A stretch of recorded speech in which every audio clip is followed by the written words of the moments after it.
Friends, இது வந்து ஒரு 250 வோல்ட்டு 15 ஆம்ப்ஸு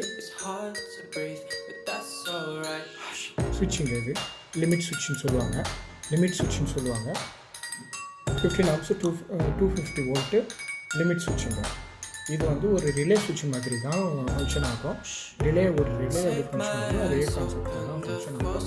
ரிலேக்கு வந்து நம்ம சிக்னல் அனுப்பிச்சு அதை கண்ட்ரோல் பண்ணுவோம். ஆனால் இதுக்கு வந்து மேனுவலாக இந்த இடத்த புஷ் பண்ணுறது மூலிமா இங்கே உள்ளே இருக்கிற இந்த பின்னு வந்து சுவிட்சை வந்து ட்ரிகர் பண்ணலாம், டாகல் பண்ணலாம்.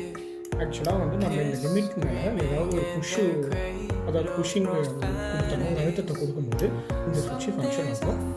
இதில் காமன் போர்ட் இருக்குது, NO நார்மலி ஓப்பன் போர்ட் இருக்குது, நார்மலி க்ளோஸ் போர்ட் இருக்குது. இதை பற்றின வீடியோ இல்லை இதை பற்றின வேறு ஏதாவது டீட்டெயில் உங்களுக்கு தெரியணுன்னா கமெண்ட் பண்ணுங்கள். நான் இது ஒரு ப்ராஜெக்டாக கூட வச்சு நான் உங்களுக்கு செஞ்சு சொல்கிறேங்க.